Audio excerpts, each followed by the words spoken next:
ओइ गेरला नों आंनो फैसाखौ माब्ला होफिनगोनलै एथ'ग्राब गोबाव जाबाय माहाजोन आंनाव दायो गरसेबो राङानो गैया आं माबोरै होनो हागोन दायो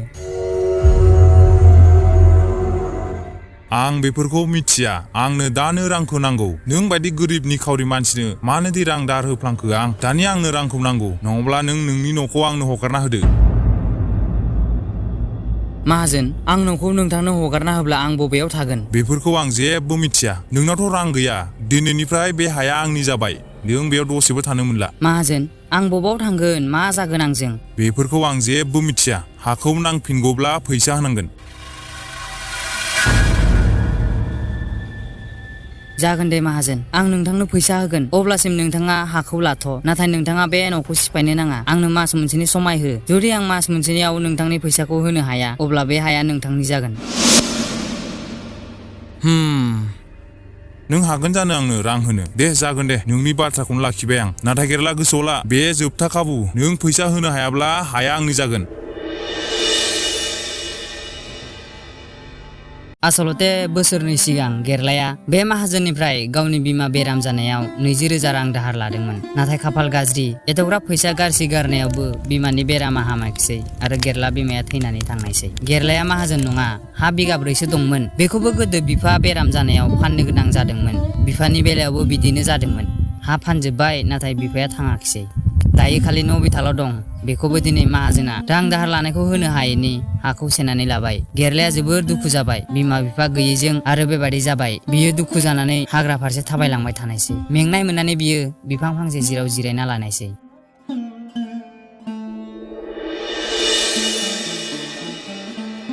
मा जाबावगोन दानिया मा खालामनानै माहाजोननि फैसाखौ होनो हाबावगोन आं मास मोनसेयाव बबेनिफ्राय एथ'ग्राब बुरजा रां मोननांगौ आं हानाय नंला आंनि थानाय न'खौनो सुख'नो हे गसाय आंनो माबा मोनसे लामा हरदो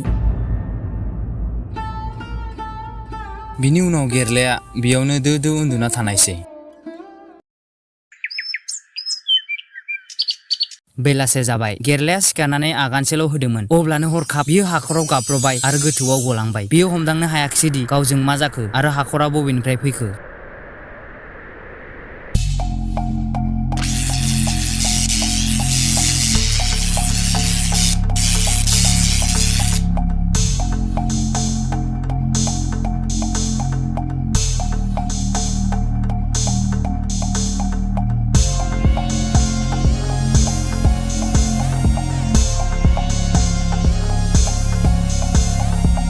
आरे आं बेयाव माबोरै मोनफैखो ओमफ्राय माबायदि जायगा जाखो बेलाय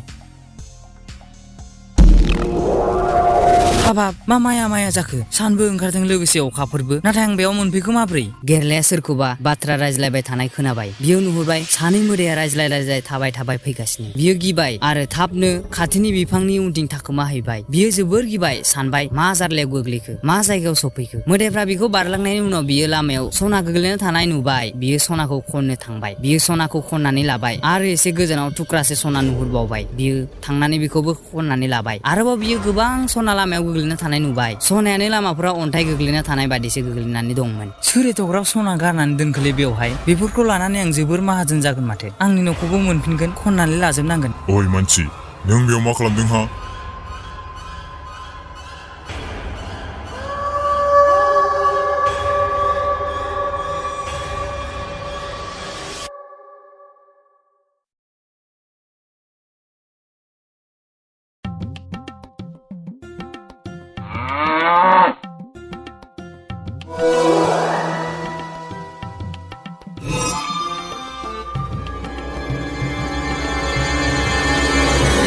आंखौ जाना नङा मोदै आंखौ थांनो हो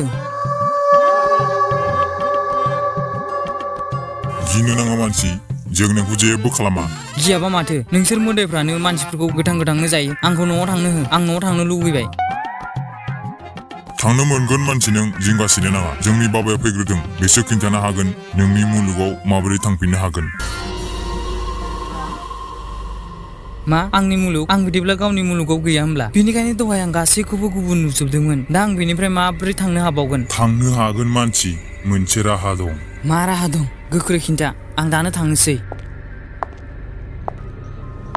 धैर्य हम मानसि धैर्य हम बे समाया फैयाखै जेब्ला फैगोन अब्ला नों थांनो हागोन आं बेयाव थाबाय थानो हाया बे जायगाया जोबोर गिख्रंथाव नोंसोरखौ नुनानै जोबोर गिखायो आं बिश्वास मोनाखै आं मोदायनि गेजेराव थानानै दाबो थांनानै दं आं बे मुलुगानो मोदायनिखा बेयाव जेसेबां नुगोन गासैबो मोदायसो नुगोन आरो नों जोंखौ गिनो नाङा जों मानसि जाया नाथाय बाबा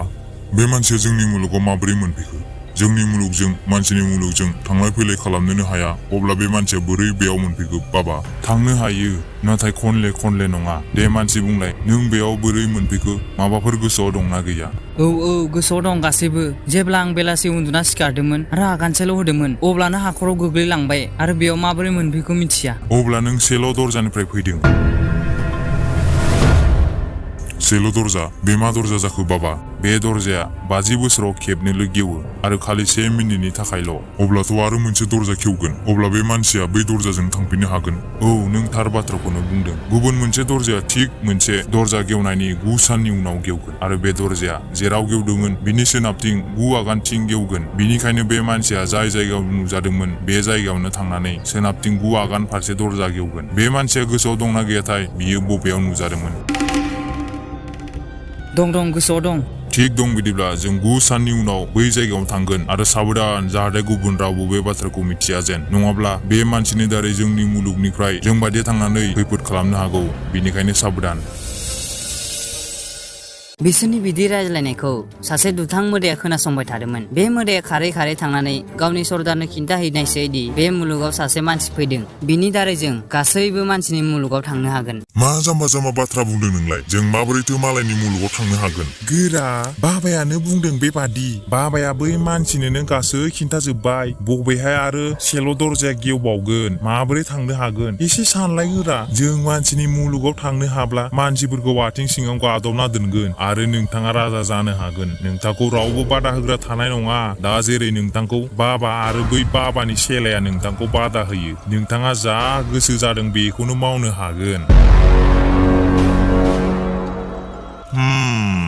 नोंनि बाथ्रायाथ' थिकानो बे मानसिखौ वेलकाम खालामनांसिगोन अब्ला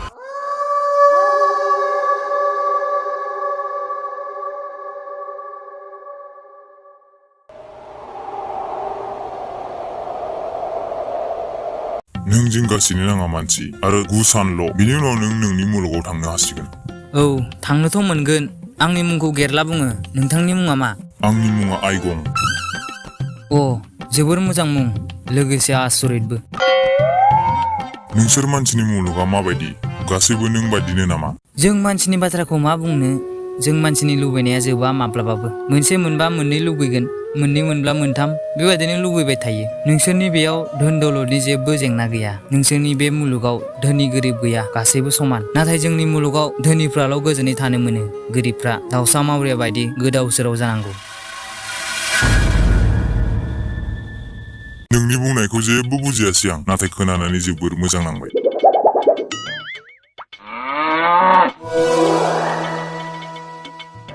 बेबादिनो समाया बारलांबाय सानब्रै सानबा 8थि सान मोनफैबाय गेरलाया जोबोर खुसि जाबाय गाबोन थारैनो बियो गावनि मुलुगाव थांनो मोनमारसिगोन बियो बैयाव थानानै गावनि दुखुखौ बावथलायबाय दसे उनाव बियो बायजोआव गावखौ गाबज्रिहरनाय खोनाबाय बियो बायजोआव थांनानै नायहैबाय सानैसो मोदाया बिखौ गाबज्रिगासिनो सोर नोंसोरलाय बेयाव मानो फैदों जों आइगंनि लोगो बियो दिनै फैनो हानाय नङा बेनिखायनो बियो जोंखौ थिनहरदों नोंखौ लानानै बेरायनो थोनदों बेथ' फैयालासिनो थाया दिनैलाय मानो फैया जाखो बाबाजों आइगंजों गुबुन दाबसे जायगायाव थांदों बिनिखायनो जोंखौ थिनहरदों थ'दो बिदिब्ला बेरायहैनोसै थ' बिदिब्ला थांनोसै बिदि बुंनानै गेरलाया बै मोदायफोरजों थांफानायसै मोदायफ्रा गेरलाखौ हाग्रा गेजेर गेजेर लाना थांनायसै दसे उनाव सरदारा नुजानायसै बेनो अब्ला बै मानसिया जाय गुबुन मुलुगनिफ्राय फैदों बेयाव फैनानै नों जोबोर गोरोन्थि खालामबाय बाबु दानिया नों जोंजों थ'दो बिदिब्ला नोंसोर आइगंनि लोगो नङा लोगोआ नोंसो जों बिनि सुथुरसो थगायसुला नोंखौ आं हगारा हमना ला बेखौ आरो लानानै फै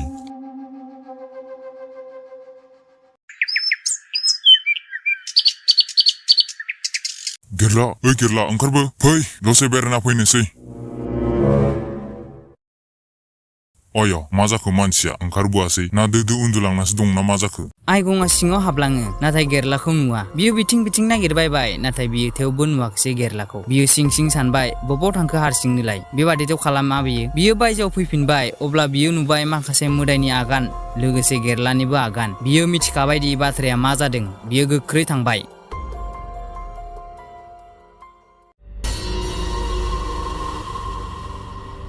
नाय मानसि नों आंनि सोंनायनि फिननायखौ सैथो बुं अब्लासो नोंखौ हगारगोन आं नङाब्ला नोंखौ बेयावनो बन सिननाय बायदि सिनख्लाबजोबगोन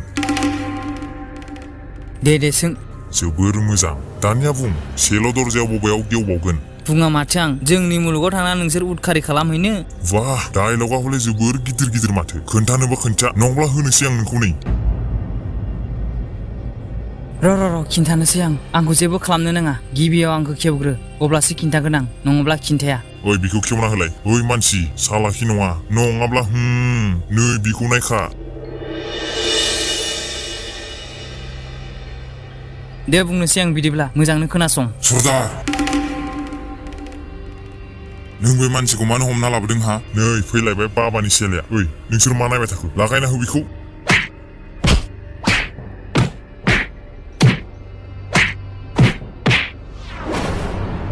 आइगंआ गासैखौबो फेजेनना गेरलाजों बेजों बे जायगानिफ्राय ब्लड थाङो अखानायै गेरलाया थांनो थियारि जाबाय लोगोसे दं बाबा आरो आइगंआबो थांदो मानसि दिनै नों न'आव थांनो हासिगोन नोंथांमोना आंखौ एथ'ग्राब मदद खालामबाय बिनि थाखाय जोबोर साबायखर नै बिखौ लांफा गेरला गिबियाव मिथियाखैमोन आं नों बेखौ मानो खनलाबायदों उनावसो मिथिबाय बेफोर नोंनि मुलुगाव जोबोर बेसेन गोसा बेनिखायनो आं आरो माखासे सोनानै होबावबाय थांदो गेरला नों नोंनि मुलुगाव गेरलाया जोबोर खुसि जानायसै दसे उनाव दरजाया गेवबाय गेरलाया हाबलांनायसै